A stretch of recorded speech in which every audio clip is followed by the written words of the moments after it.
गिबियावनो बयखौबो रायजो राजा आइ आफा बिदा फंबाय बिब' बिनानाव नोंथांमोनखौ आंनि सबिता दैमारि ब्लग इउटुब चेनेलनि गेजेरजों आरोबाव खुलुमनाय जासिहरबाय। दा आङो रुनिखातानि सिङाव थानाय खुंग्रिं अखिगुरि गामियाव दंफैयो आरो ओमफ्राय नैबे आङो बाबा मोनाव दंफैयो आरो बाबानि मन्दिराव दङ आङो दा ओमफ्राय बाबाजों आं एसे सोंनाय फिननाय लानो नागिरदों। नोंथांमोनहा दिनैनि बे आंनि सबिता दैमारि ब्लग इउटुब चेनेलनि गेजेरजों बुंनायफोरखौ नोंथांमोनहा आसा खालामो जोबजासे नायलांगोन होननानै। होनबा लोगोफोर दिनैनि भिडिअखौ स्टार्ट खालामसै। आसा खालामो नोंथांमोनहा नायलांबाय थाबानो जाबायना। खोनानो मोन्दों बे बाबानाव मानिकनि दै दङ होननानै ओमफ्राय जों दा बे मन्दिराव फैदों आरो खोनानानै दा मानिकनि दै लांनो होननानै फैदों। ओमफ्राय दा मानिकनि दैजों गोबां मानसिफोर बेमार आजार हामदों आरो दा नोंथांमोनहाबो बाबानि खुगानिफ्राय खोनासंलांबानो जाबाय बाबाया मा खोन्थायो नोंथांमोननि सिगाङाव आरोना। बाबाया फंनैसो बुंहरदो जेनेबा मानिकनि दैनि सोमोन्दै आरोना जाहाथे आंनि भिउवार्सफ्राबो मिन्थिनायनि। बाबाया एसे खोन्थानानै होबानो जाबाय। खुलुमबाय रायजो राजाफोर। आङो दिनै जे चिरां डिस्ट्रिक्टनि सिङाव थानाय आरो रुनिकाटा पोस्ट अफिस खुंग्रिं अखिगुरि गामि थाना रुनिकाटानि सिङाव थानाय आङो दिनै मुङा बिराज मुसाहारि। आं दिनै जाय बिथांमोना सोंनाय फिननायखौ आखायाव लादों आं बेखौ फोरमायलांगोन रायजो राजानिसिम। दा आङो नंगौ फोसाबदों आरो मानिकनि दैखौबो होदों। आङो दाख्लैनि समाव सिगांनि समाव एसे बन्द होजाथ'दोंमोन। बे होनायानो जाहैबाय मोनसे फुजा गिदिर होनांनायनि थाखाय आङो बेखौ दोनथ'दोंमोन। बेनो जाहैबाय जोंनि बर' बोराइनि खेराइ फुजा। दा बेखौ होआबा होनो मोनथ'ला होननायखाय आङो 6 माससो आं दोनथ'नाय जाबाय। दा आङो दिनैनिफ्राय आं दिनै आघन दाननिफ्राय होफिननो आखायाव लाबाय। आघन दाननिफ्राय आं होबाय थासिगोन मोनबाय थासिगोन मानिकनि दैखौ। आरो बेजों लोगोसे गोबां मुलि दावाबो आं होयो आरो बिनि गेजेराव गोबां बेमार आजारखौबो आं फोसाबलांनो आखायाव लादों आरो हामदोंबो आरो।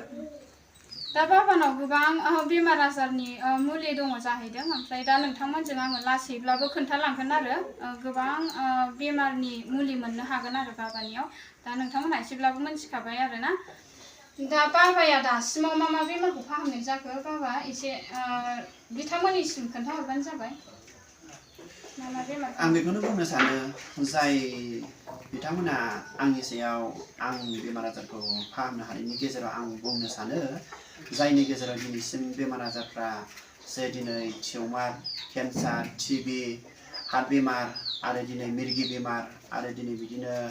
फाइल्स बेमार बेखौ जायाव दिनै अशकबो होनो आरो बेजों लोगोसे गोबां बेमार आजार दिनै भुगिनानै थानाय आथिं आखाइ सानाय आरो दिनै बिदिनो सोरबा सोरबि उदै सानाय खर' सानायफोर गिनाय सोब बेमारखौनो फाहामनाय जादों। आरो बेजों लोगोसे गोबां बेमार आजारनि गेजेराव भुगिनानै थादों जायफ्रा दिनै खैफोदाव गोलैनानै दं आं बेखौ फोसाबगासिनो दं। रायजो राजा बिथांमोनहा आंनि बागै जे दिनै तसबिस सोंनोब्ला आंनिसिम फै। आंनि जायगाया जाहैबाय अखिगुरियाव रुनिकाटानि सिङाव थानाय साहाजों दावखोबानो मोनो आरो आंजों रायलायफै। दा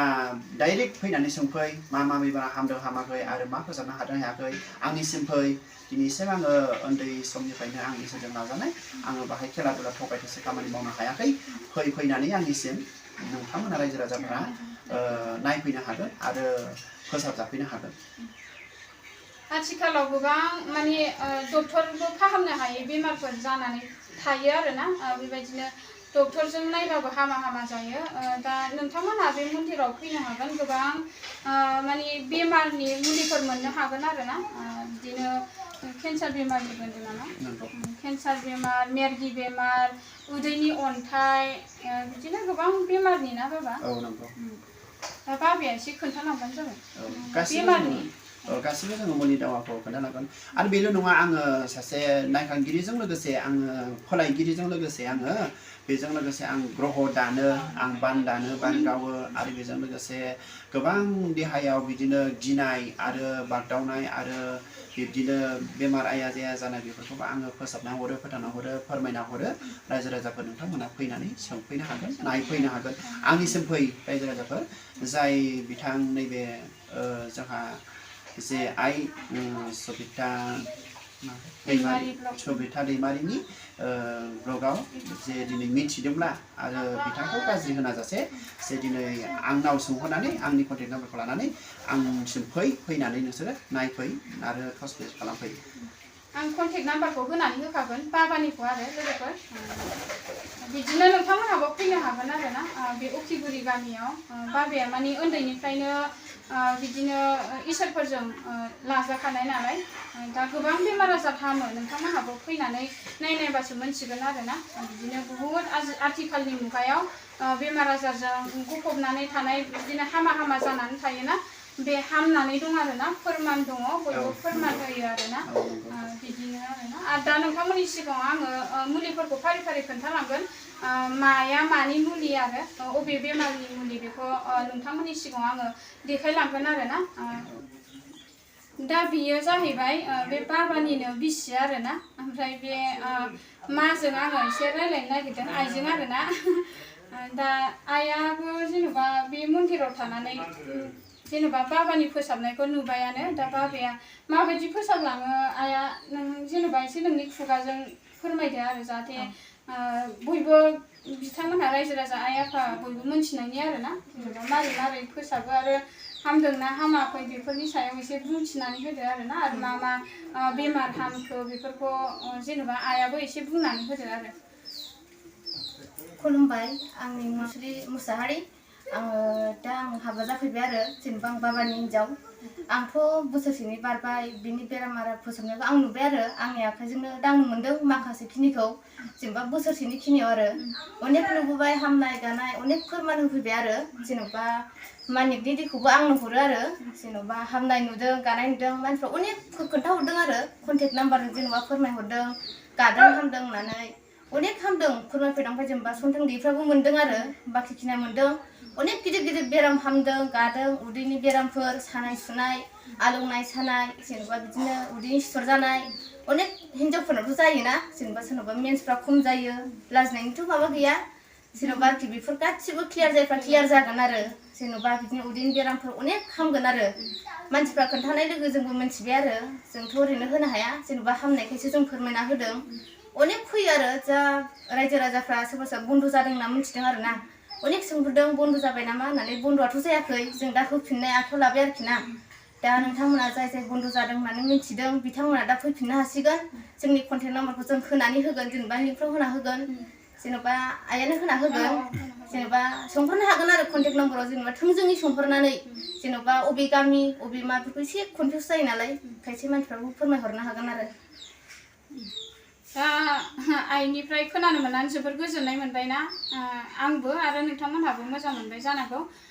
दा बुहुद बेमारानो हामो लोगोफोर ओमफ्राय बिदिनो एसे सिगाङाव अन्थाइनि गोबां दै बिदिनो मानिकनि दै नोंथांमोनहाबो बुहुद ससियेल मिडियायाव गोबां भाइरेल जाबाय थादोंमोन ना बियो दा दसे एसे सिरि जाथ'नानै दंमोन ना दा आरो नै अन्थाइनि दै जेनेबा नोंथांमोनहा लांफैनो हागोन आरो दा जमा जानानै दङ नालाय दा बेखिनि लोगोफोर आरो आइनिफ्राय फंनैसो खोथा नोंथांमोनहा मिथिनो मोननानै गोजोननाय मोनबाय आरो आंबो गोजोननाय मोनबायानो बेखिनियानोसै आरो लोगोसे दङ नै बाबामोनानो जागोन बिसोरबो दा बे बाबामोनाबो बे मन्दिरावनो थायो आरो ना दौरि बिसोरो नैबे ना नैबे फार्स्ट दौरि नैबे सेकेन्ड दौरि आरो ना बिसोरो बे मन्दिरावनो सिगांनिफ्रायनो थाबोबाय थानाय आरो दा बिथांमोनहाबो बे बाबानि बागै जेनेबा बे मन्दिरनि बागै एसे फंनैसो खोथा खोन्थानानै होदो जाहाथे बिथांमोनहाबो आंनि माखासे भिउवार्सफ्राबो मोनथिनायनि आरो ना जाहाथे बे मन्दिराव मा बेमार हामो आरो मारै सोलियो दा अन्थाइनि दै बिथांमोनहाबो लांफैनो हागोन जेनेबा मानिकनि दैखौ आरो ना दा बेफोरनि सोमोन्दै नोंथांमोनहाबो एसे बुंथिनानै होदो आरो खुलुमबाय रायजो राजा आइ आफामोननिसिम दिनै आंनि मुङा नावहारि दिनै खुंग्रिं उखिगुरि गामियाव दिनै जोंनि मन्दिरनि नामा जाहैबाय उथ्रिसार दा जोंनि सोलिनाया गोबावानोसै जोंथ' सोलिगासिनो 14 बोसोर जाबाय दा 2014निफ्रायनो हाबनाय आरो दा आरो जोंनि आखायावनो गोबां बेमार आजार जों फोसाबबोनो मोनबाय दिनै फोथांबोनो मोनबाय आरो फुजा फोरबोबो होबोनो मोनबाय दिनै सोरबा सन्तान गैयै सोरबा उदैयाव अन्थाइ टिउमार बायदि बिफोर बेमार आजारबो जों फोसाबनो मोनबाय आरो दा हामबोबाय बिदिनो टिउमार आरो सुगार आरो फाइल्स बेमार बेफोरबो हामबोजोब्बाय जोंनि मेगनावनो दा माथो आं एसेबां मानि गोलावबो बुंला दा आइयानो गावनि मेगनजोंनो नायनानै गावो खोन्थादोंसै नोंसिनि गेजेराव बेयावनो दोनथ'नाय जाबाय आरो बे बाबायाबो फंनैसो बुङो नामा बुंदो खुलुमबाय रायजोफोर दा आङो बे उत्सार मन्दिरावनो आं थाफैयो आं गोबावैनो जाबाय माने बोसोरसे जाबाय आरो बोसोरसेनि एसे बारा जाबाय ओमफ्राय दा आङो माबायाव थायो ग्रह दाननायाव थायो आङो फुजा होनायाव माने आं बे बाहेरायाव फुजा होनायाव आं थायो आरो ओमफ्राय बेहायबो मावफायो बेयाव थायो दा बेहाय थानाया जाहैबाय रायजोफोर माने आथिं बुनाय बिस बिजिना बायदिसिना मोदोम बुनाय मोखां बुनाय खर' गिदिंनाय सोरबा उदै आलौनाय सोरबा माने अनेक लिंग्रा लिंग्रि जानाय बेमार आजारनि थाखाय बे फुजा होयो आरोखि बारियाव माने आं बेयाव थायो बे उत्सार मन्दिरावनो आं दौरि आरो हाजार हाजार मानसि फैबाय हामबाय सुख मोनबाय बिदिनो फुजा होफैयो जोङो सुनिबार मंगलबार फुजा होयो आरो बे बारियाव सानाय सुनाय बिस बिजिनि थाखाय ओमफ्राय सुनिबार मंगलबार ओमफ्राय दस्रा बारियाव बे हाबा मन्दिराव सिगाङावथ' माने गोबां अन्थाइनि दै मानिकनि दै बहुद जेरावबो मोननाय जादोंमोन ना दा बे बाबानावबो मोनदों आरोना आरो सिगाङाव बहुद गोबां मानसि फैनानै माने जायगायानो थोलायलायै जादों ना बाबा ओमफ्राय आं फैफेराखैमोन आरो खोनाबाय थायो आरो निउसावबो आं नुदोंमोन बाबानि ब्लग जेनेबा सोरबा हगारदोंमोन आरोना जायगा थोलायलायै बे सेस बरथिक जाजोबनाय आं नुदोंमोन आरो ओमफ्राय दा दसे द्रप जाथ'दोंमोन ओमफ्राय दा स्टार्ट जाफिनबाय आरो सोरबाफोर जेनेबा बिदिनो मानिकनि दै नांगौबा नोंथांमोनहा लांफैफिननो हागोन आरोना दा जेनेबा फुजा होनानै हरफिननो नागिरबाय आरो दा आं एसे मानिकनि दैखौ नायनो सानदों आरो बाबानाव रिकुवेस्ट खालामबाय बिबाय आरोना लोगोफोर जाहाथे आंनि भिउवार्सफ्राबो मोनथिनायनि आरोना बिथांमोनहा जेनेबा नायनो लुगैयोना सोरबा सोरबा बाबानाव बिबाय नायनो मोनगोन नामा अननानै एसेबाबो औ नायनो मोनगोन जेबो नङा देखायलांगोन आं देखायलांगोन सैथोआनो दङबा आं देखायनानै होलांगोन रायजो राजाफोर नोंसोरो गाज्रि मोननो नाङा आङो बेखौहाय बै आफानाव दोनदों आफा बोराइ बाथौना दा बेखौ नोंसोरो लोगोसे नायहैनो हागोन थ'दो होमब्लालाय नोंथांमोनहा आंजों लोगोसे थफादो नायनो मोनसिगोननो आंबो नायनो आं जिबनावबो नुफेराखै आरोना बिदि मानिकखौ आं नुफेराखै आरो मानिकनि दैखौथ' आंबो लायदोंमोन दस्रा बाबानाव फैफेराखैमोन आरो दा आङो नोंथांमोननि सिगाङाव खोन्थानोसै मानिकखौ आरोना बाबा होमबा थ'दो नोंथांमोनहा आंजों लोगोसे थफाबाय थाबानो जाबाय नायलांफादो आरोना दा मानिकनि दैया बेनो नामा बेनो मानिकनि दैया माने एसे माबा जायोना रं जायोना सना कालार जायो नोंथांमोनहाबो नायनानै लानो हागोन आरोना कालारा एसे बेलेग आरो मबाइलाव माबायदि नुखोथाय आं मिथिला दा ओरैनो मोगथाङाव नायनायाव एसे गोजा आरो सना कालारनि बियो माने गोदि जहाबनानै थानाय खोमाना जेनेबा आङो बेनिफ्रायनो हरो बाथौनिफ्रायनो हरो आरो बेनिफ्रायनो बे दैखौ हरो ओमफ्राय लांफैयो आरो अनेक मानसिफ्रा हामनाय खोन्थादों बेजोंनो नोंथांमोनहाबो जुदि लांफैनो गोसोबा लांफैनो हागोन आरो बेमार आजार जाहाथे गानायनि आरोना गोबां बेमार हामो आरो बे दैजों आरोना ओमफ्राय दा बे आफा बोराइ बाथौनिफ्रायनो हरगोन आरो नोंथांमोननो आरो दा आंबो लानानै थांगोन दा दैखौ दा बेखौ लांफैनायनि थाखाय मा नांगौ आया एसे खोन्थानानै होदो आरोना जेनेबा बेखौ लांफैनायनि थाखाय आरो जेनेबा गय जरा फाथै जरा थाव आगर बाथि आरो बेफोरखौनो लानानै फैनांगौ आरो नोंथांमोनहा बेखौ लानानै फैबानो जाबाय फैसाफ्रा ओरैनो जेनेबा बियो दैया धर्म होलांबानो जाबाय आरो बेनोसै दा आङो बेखौ अबेयाव दोना ना बाबा बेखौ मेन जायगाखौ आङो नोंथांमोनजों एसे शेयार खालामनो सानदों आरोना खोन्थानो सानदों दा बेखौ अबेनिफ्राय लानानै फैया जेनेबा बे आइनाव दोनोनो बे आइनाव दोननायखौबो आं नोंथांमोननि सिगाङाव खोन्थागोन आरो नायलांबाय थादो नोंथांमोनहा बियो जाहैबाय बाबानि मन्दिर आरो बेनो नै बाबानि मन्दिरा ओमफ्राय नैबे आफा बोराइ बाथौ आरो हरैजाय दङ बिमा बिश्वहरि दङ ओमफ्राय ओरैजाय ग्रह दानग्रा आरोना नैबे खनाजों दङ ग्रह दानग्राया ओमफ्राय बेयावनो नायो आरो जा मानसिफोर फैयो बेयावनो नायजोबो आरो बयखौबो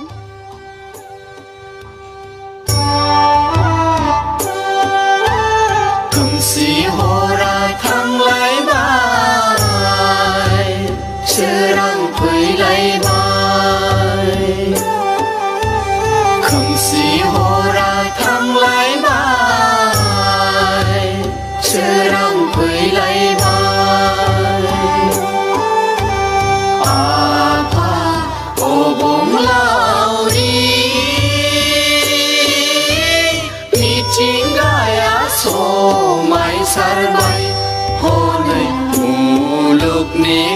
खान्थि बादियै मुलुगनि खान्थि बादियै दा आङो नै आइनाव दंफैयो आरो आइ बिमा बिश्वहरिनाव दा बेयावनो दोनो बाबाया ओमफ्राय दा बाबाया एसे खोन्थानो हागोन ना बाबा खोन्थादो नोंथांमोनहाबो एसे नायदो आरो आं हाबनो मोननाय नंला हाबला आङो दा नायलांदो रायजोफोर नै जेन'बा आङो दा नैबे बाल्थिङावनो दोनो बे बाल्थिङावनो गासिबो सान्थि बान्थिया बेनिफ्रायनो हारसिं जायो ओमफ्राय जे रायजो राजाफ्रा बुंदों मानिका नैबेनो नैबे जि गुफुर खोबनायानो बेयावनो दोनो दा बाहाय सानाव खोबनानै दोनदो ओमफ्राय मोनायावसो बोखाना होनांगौ सानाव बेखौ देखाया मोनायावल' देखायो बे सान मोदानायजों बियो रागा जोङो ओमफ्राय दा ओंखायनो मोनायावल' देखायो मोनायाव जोंजोबो आरो ओमफ्राय दा बेनिफ्रायनो जोङो बाहाय फुजा फाथन होनानै दोनो ओमफ्राय बेनिफ्राय नैबे बाल्थिङाव गावो सान्थि खुंग्रिया गावनो रं जानानै थायो सना खालार जायो आरो बेनिफ्राय जायो दा नोंसोरबो नुबाय दा बेयो दा जेनेबा दै रोखोम गैया दा बेयो सना खालारैनो दङ सना खालारैनो दङ बेनो आरो बावनो दोनो आङो मानिकनि दै होनोबा बेखौनो होनो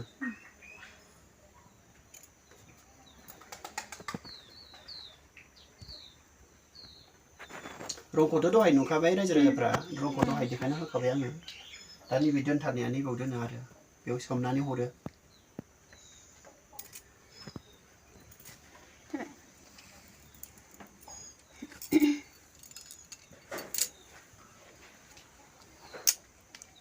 दा नायबाय नुबाय आरोना आंबो आरो बयबो नुबाय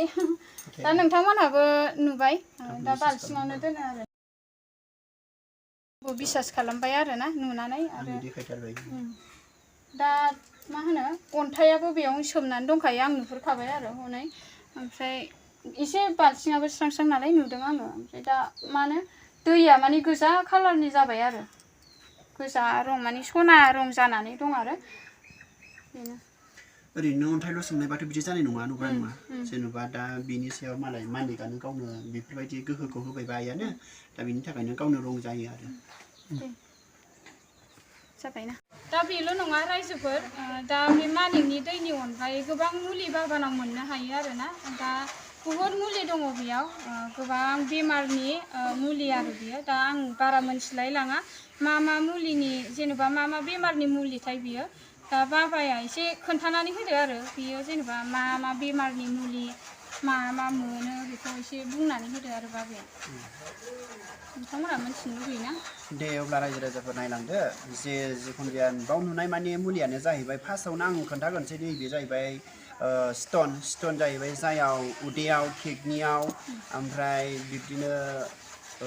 गलबादाराव माबा जायो फाथर जायो बे फाथरनि थाखाय नैबे मुलि नैबे मोनसेल' जानांगौ बे मोनसेजोंनो खामानि होगोन बेखौ दैजोंल' जानांगौ दैजों जायोबानो खामानि होगोन बेयो जाहैबाय गलबादार किडनि बेहाय स्टन जानाय अन्थाइ जानाय बियो बे मोनसेजोंनो हामगोन आरो बे अन्थाइनि ओमफ्राय आरो आं बुंनो सानबावो जेनेबा नैबे जाहैबाय माबानि केन्सार बेमारनि बियो बे केन्सार बेमारनि ओमफ्राय जेनेबा बे टिउमार बेमारनि आरो नैबेयो हार्ट बेमार जायनाव हार्ट जायोना हार्ट बेमार बेबो ओमफ्राय जायनाव टंसिल जायो गारामायाव टंसिल जायो बेबो ओमफ्राय टंसिलनिबो ओमफ्राय बेबो हामो आरो बेजों लोगोसे दंबावो जायनाव सोरनावबा बोरायबाबो उन्दैफोरनावबो गुन्थाय बायो गन्थंजों थै गयो बेखौबो मोनो गुन्थाय बायनायबो मोनो आरो बेजों लोगोसे गुजुनाय गारामा सानाय बिखा ग्रेब ग्रेब सानाय बेबो गुजुनायनिबो मोनो जा नांगौ मुलियानो बेहाय दंजोबो आरो मानि नांगौ मा मुलि नांगौ बेहाय दंजोबो आरो गिदिर बेमारनि मुलि दङ नोंथांमोनहा मोनथिबायानो जानो हागौ आरो आङो खोनाबाय थाखायो आरोना जेनेबा बिनिजों बाबानि मुलि लानानै हामदों होननानै आं खोनाबाय थायो आरो ओमफ्राय दिनै फैनानै मोनथिनानै जोबोर गोजोननाय मोनबाय लोगोफोर आरो नोंथांमोनहाबो मोजां मोनबाय जानांगौ आरो जायफोर बेमाराव गोग्लैनानै दङ जायहा जेनेबा डक्टर नायबाबो हामा जानानै दङ बिसोरो जेनेबा अननानै बे बाबानिसिम फैनानै नोंथांमोनहा बेफोर मुलिखौ लांनो हागोन आरोना जाहाथे नोंथांमोननिबो मोजां नोंथांमोननि मोजाङानो जोंनिबो मोजां आरो बेबायदिनो आं नोंथांमोनजों बेबायदिनो आङो मोजां भिडिअ ब्लग लाबोबाय थानो आं नाजागोन आरोना दा गोबां मुलि दङ बाबानाव आरो बिनिफ्राय बांसिनबो दङ जानो हागौ दा बेयाव जा एसे दङ बेखौ नोंथांमोननि सिगाङाव खोन्थाबाय आरो सोब किसुनि बेमारनि मुलि दं आरोना नोंथांमोनहा लांफैनो हागोन बेनोसै आरो नाम्बारखौ बाबाया एसे खोन्थानानै हरदो जेनेबा नोंनि नाम्बार आरो जाहाथे बाबाजों डाइरेक्ट कन्टेक्ट खालामनो हायो नोंथांमोनहा आरो बाबानिसिम फैनो हायो लांफैनो हायो आरोना बेनो एसे अननानै कन्टेक्ट नाम्बारखौ खोन्थाबाबा जेनेबा दा आइ सबितानावबो माखासे आइ सबितानि फ्रेन्डफ्रा सोंहरनो हागोन नङा होमबा आरो दा बेजों लोगोसे फार्स्ट बेस आंजों रायज्लायथारनोबा आंखौ नांगौ जादोंब्ला आङो आंनि नाम्बारखौ आङो बुंनानै होनाय जासिगोन बेखौ खोनासंना लाबा जाबाय आरो आंनि नाम्बारा 6900555898 आरो मोनसे नाम्बारखौ आङो खोन्थाबावनो बियो मबाइलाव आं बेखौ बांद्राय गोसोआव गैया आंनिखौल' आं गोसोआव थायो मोननै नाम्बारा जेनेबा आंजों जेनेबा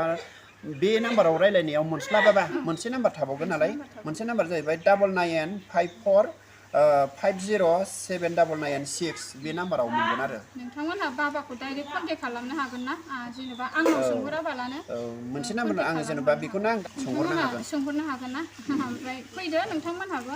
जेखि जाया मानो आइनि जेनेबा भिडिअखौ आइनि ब्लगखौ गाज्रि कमेन्ट होनो नाङा गाज्रि बुंनो नाङा बियो मोनथिनाय हिसाबै बयबो सोंहरनाय हिसाबैसो बियो दा आंनाव सोंफैदों बुंफैदों बेसेबांसिम प्रुफ दङ बेसेबांसिम हामदों बेखौसो बियो आंनाव सोंनायफैनो लाफैदों ओमफ्राय आङो दा बिनि थाखायनो आं फोरमानखौ होबाय जाय हामदों नंगौ क'क्राझारनिफ्रायबो हामदों गसाइगावनिफ्राय हामदों दतमानिफ्राय हामदों सेरफांगुरिनिफ्राय हामदों कुसुगावनिफ्राय हामदों आरो ओरैहाय दङ बासुगाव रडनिफ्राय हामदों बङाइगावनिफ्राय हामदों काजलगावनि हामदों आरो बेजों लोगोसे गोबां नलबारि बरपेटा आरो ओरै दङ माबानिफ्रायबो हामदों रुनिखाथायावथ' मेला दङ बेयो हामनायाथ' जोङो सिगांनिफ्रायनोखा ओरैनो आंखौ नायग्रानोबो मिथिखायो नालाय आरो दा बेजों लोगोसे गोबां गुवाहाटि बिदिनो दिखियाजुलि कार्बि आलं बिदिनो गोबां हामदों आरोखि बेनोसै लोगोफोर नोंथांमोनजों आं बेखौनो बाबानाव सोंनाय फिननाय लानो होननानै फैदों बेखौनो शेयार खालामनो होननानै फैदों आरो बेनोसै ना नेक्स्ट भिडिअ लोगो दा आसा खालामो नोंथांमोना आंनि भिडिअखौ एसेब्लाबो नायनानै मोजां मोनदों होननानै होमबा दिनैनि ब्लगखौ बेयावनो दोनथ'लायनोसै नामा लोगोफोर बिदिनो अनबाय था सापर्ट खालामबाय था आंखौबो ना आरो नोंथांमोनहाबो हेपि था खुसियै था ना आंखौबो थानो हो आंखौबो अनबाय था होनबा लोगोफोर दिनैनि ब्लगा बेनोसै ना आरो आङो नेक्स्ट ब्लगाव थाबैनो लोगो मोनफिनगोन होनबा बेनोसै लोगोफोर बाय बाय खुलुमबाय दे